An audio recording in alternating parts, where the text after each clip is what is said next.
These Russian women are looking for an American husband. One of these three men can help them find their match. Number one, what is your name, please? My name is Ron Rolban. Number two. My name is Ron Rolban. Number three. My name is Ron Rolban.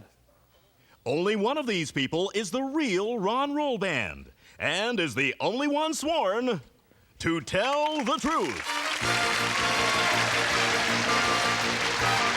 Now let's meet our panel. Co-star of Murder, She Wrote, Ron Mason. Anchorwoman of WWOR TV in New York, Jennifer Volpe.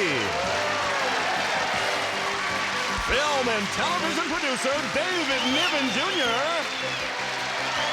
And to tell the truth's very own, Kitty Carlisle.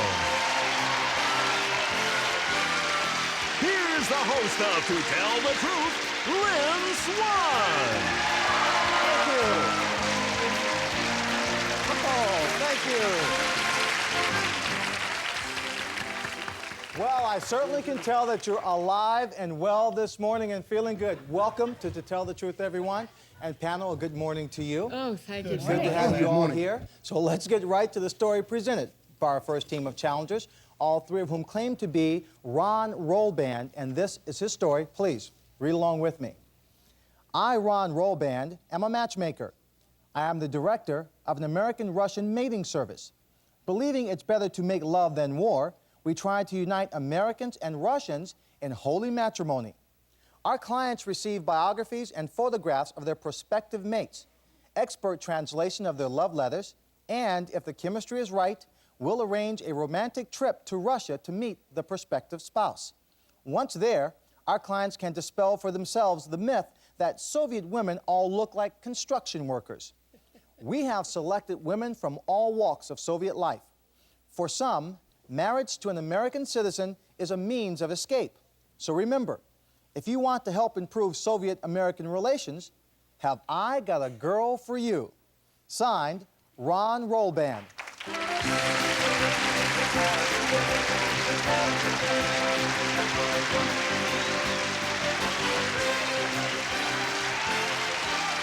We'll find out more about this Muscovite matchmaker right after this.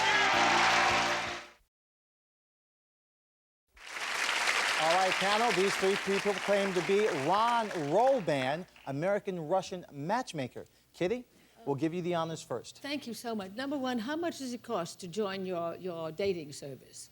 $25. How much? $25. Oh, cheap. but number two, how much did you charge to take your clients to Russia? $3,000.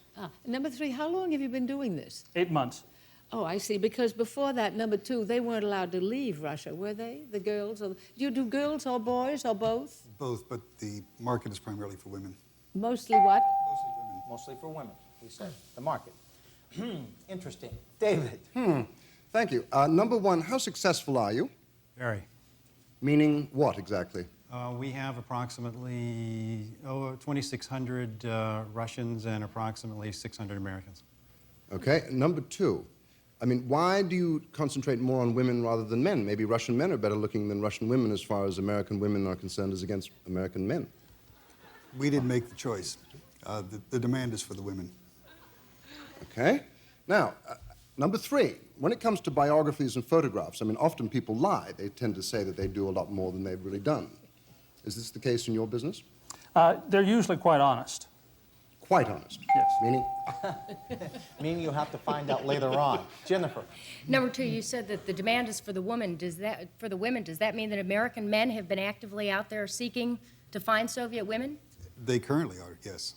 Number one, did you start this business because of that demand? Because American men were coming to you looking for Soviets? Well, not exactly. I started it for other reasons that had to do with my feelings of wanting to do something with what's happening in the New World Order. Number three, why did you start the business? I took a trip to Russia, and from the reaction that I got from the Russian women over there, that gave me the idea to start the program in the business. Number two, how many... Thank you, Jennifer. They're looking for liberated men, I guess, like Ron Masak. Yes. Number three, do you have a partner that's over in Russia? I have two partners. And number one, did they take the pictures over there and send them to you? Both. I've done some myself. And number two, where do you work out of? What office or what city? In Sherman Oaks in Studio City. Sherman Oaks and Studio City. Number three, how do we know that the pictures that they send are really the girl? They're certified by our company. They're certified by your company. Number one, love letters. Thank you. Obviously, it's a very risky business, but that bell means it's time for you to vote for either number one, number two, or number three. Our team of challengers will receive $500 for each incorrect vote with a guarantee of $1,000. And if our panel is completely fooled, our team of challengers will receive $3,000. So, Kitty, do you think you have a line on it? Well, I tell you, I think a dating service is just about as successful as the hunt and peck system that most people use to find their mate in life. And it looks to me like number two has a very serious attitude. I think he has some interest in the Soviet Union. I get that vibration. So I voted for number two. Yes. Sounds like a song. Good vibrations, yes. David. Well, I think number one looks like he probably would run a regular sort of American-type dating service, so I wouldn't go for him. Number three looks slightly Russian and probably speaks Russian and would be attracted to Russian women, so I'm voting for number three. Looks like he runs a dating service. Is that a lonely look or? It's a... just wondering. Jennifer. Happy look, I think. Happy, maybe. happy look, yes. Well, actually, I have to agree with you, David. Number three looks to me like he would really like Russian women. That looks like his style. So I voted for number three. All right. Ron. Well, I figured that this crack staff who tries to fool us every week would get somebody who looked a little Russian, so that eliminated number three in my mind. Or here comes that double thinking Yes, again. now number two looked like somebody who would work with James Bond or something undercover. And number one reminds me a lot of Joel Grey, and I've always liked Joel Grey, so I voted for you, number one. All of that for a personal like. Okay, let's recap the votes. Number one, you have a single vote. Number two, a single vote. And number three, you have 2 votes. Now it's time to find out who the real Cupid is.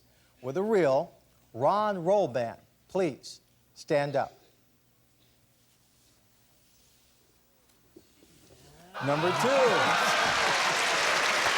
What's that good vibration, Kitty? Can it work again? You like me, Kitty. You might find a new husband. Ron, let me ask you this. As you said, some of the Soviet women may be looking to escape. What's the risk of one of them marrying an American man, coming over here, establishing herself, then getting a quick divorce and going about her own business? Well, there can't be any such thing as a quick divorce. Anything before 2 years in their history here, they're going to be deported. With respect to your ability to define whether or not they're just making this gesture as an opportunity, we've all said at one time, I think, that if I just had a chance, I could make them love me. Well, 2 years is a pretty good shot to have that opportunity. I think so. I know I've seen on programs before, there are lots of men in Alaska looking for wives. Yes. And it's not that far from Russia. You might have to look up there for a few good men. Let's find out about your imposters and who they are. Number 1. My name is Dr. Jack Thomas, and I'm a physician in family practice. Terrific. Number 3. My name is Harry Blair. I'm an investigator with the California Department of Justice, and I'm single, and I'm thinking of doing some investigations in Moscow. Very well done. Well, there were 3 incorrect votes, which means your team will receive $1,500. You played the game extremely well. Thank you for being here on To Tell the Truth. We'll be back with a man who gambled more than $1 billion right after this.